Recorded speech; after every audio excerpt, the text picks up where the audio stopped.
السلام علیکم friends, welcome back to my channel. دوستوں، اس ویڈیو میں آپ کے ساتھ قطر کی 2 لیٹسٹ نیوز اپڈیٹس شیئر کروں گا۔ تو تمام دوستوں سے گزارش ہے کہ اگر ابھی تک آپ نے ہمارے چینل کو سبسکرائب نہیں کیا تو چینل کو سبسکرائب کرنے کے ساتھ ساتھ بیل آئیکن بٹن کو بھی ضرور کلک کریں تاکہ قطر کی تمام آنے والی نیوز اپڈیٹس آپ کو باقاعدگی سے ملتی رہیں۔ تو دوستوں، ویڈیو سٹارٹ کرتے ہیں۔ دوستوں، جو پہلی اپڈیٹ ہے وہ یہ ہے، قطر پیٹرولیم نے مئی کے لیے جو پیٹرول اور ڈیزل کی نئی قیمتوں کا اعلان کر دیا ہے۔ QP کے ویب سائٹ پر آج اپلوڈ کردہ قیمت کی فہرست میں دکھایا گیا ہے کہ سپر اور پریمیم گریڈ پیٹرول کی جو قیمت ہے کم کر دی گئی ہے۔ دوستوں، پریمیم گریڈ پیٹرول کی جو قیمت ہے مئی میں QR1 فی لیٹر ہو گئی ہے، جو اپریل کی قیمت سے 25 درہم کم ہے، اور اس طرح سپر QR1.05 فی لیٹر میں دستیاب ہوگا، جو پچھلے مہینے کے مقابلے میں 25 درہم کی کمی ہے۔ دوستوں، ڈیزل کی قیمت جو نئی قیمت ہے وہ مئی میں 25 درہم کم ہوگی، اور اس طرح ڈیزل کی جو نئی قیمت ہے وہ QR1.05 فی لیٹر ہوگی۔ تو دوستوں، یہ تھی پہلی اپڈیٹ۔ اب بڑھتے ہیں دوسری اپڈیٹ کی جانب۔ دوستوں، جو دوسری اپڈیٹ ہے وہ وزارت بلدیہ اور ماحولیات کی طرف سے ہے۔ دوستوں، ایک وزارتی فیصلے کے مطابق، جس میں فیملی ریزیڈنشیل ایریاز میں واقع ایک جگہ پر 5 سے زائد جو مزدوروں یعنی ورکرز کا رہنا قانون کی خلاف ورزی ہے۔ دوستوں، قانون کی پاسداری نہ کرنے والوں کو 6 ماہ تک قید اور 150 لاکھ سے لے کر 1 لاکھ تک جرمانہ یا ان دونوں میں سے کوئی ایک جرمانہ ہو سکتا ہے۔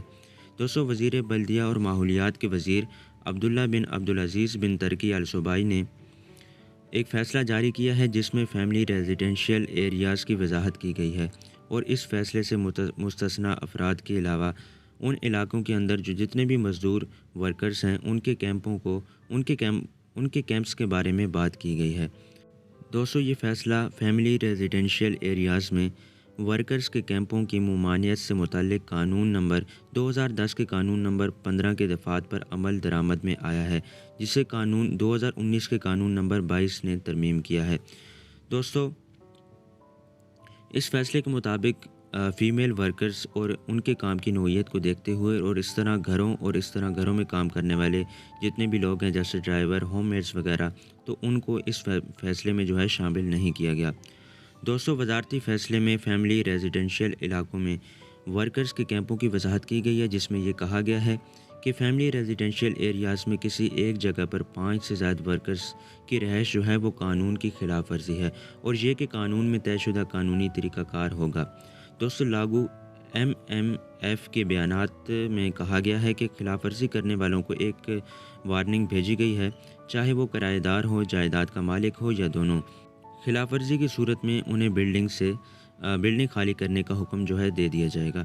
دوستوں، اس کے علاوہ عدم تعمیل کی صورت میں جو بجلی کی فراہمی اور اس طرح پانی کی فراہمی کا کنیکشن جو ہے وہ منقطع کر دیا جائے گا، اور اس کے ساتھ خلاف ورزی کی صورت میں جو ہے بلڈنگ کو بھی خالی کر دیا جائے گا، اور اس طرح قانون میں متعین جرمانے میں 6 ماہ تک کی قید اور کم سے کم 50,000 یا 1 لاکھ یا ان دونوں میں سے کسی ایک سزا کا جو ہے مستحق ہوگا۔ تو دوستوں، یہ تھی قطر کی 2 نیوز اپڈیٹس۔ امید کرتا ہوں کہ یہ ویڈیو آپ کے لیے مفید ثابت ہوئے گی۔ دوستوں، اس ویڈیو کو لائک ضرور کریں اور چینل کو سبسکرائب کر لیں قطر کی تمام خبروں سے باخبر رہنے کے لیے۔ تو دوستوں، ملتے ہیں آپ سے نیکسٹ ویڈیو میں، تب تک کے لیے دیں ہمیں اجازت اور اپنا بہت خیال رکھیے گا۔ اللہ حافظ۔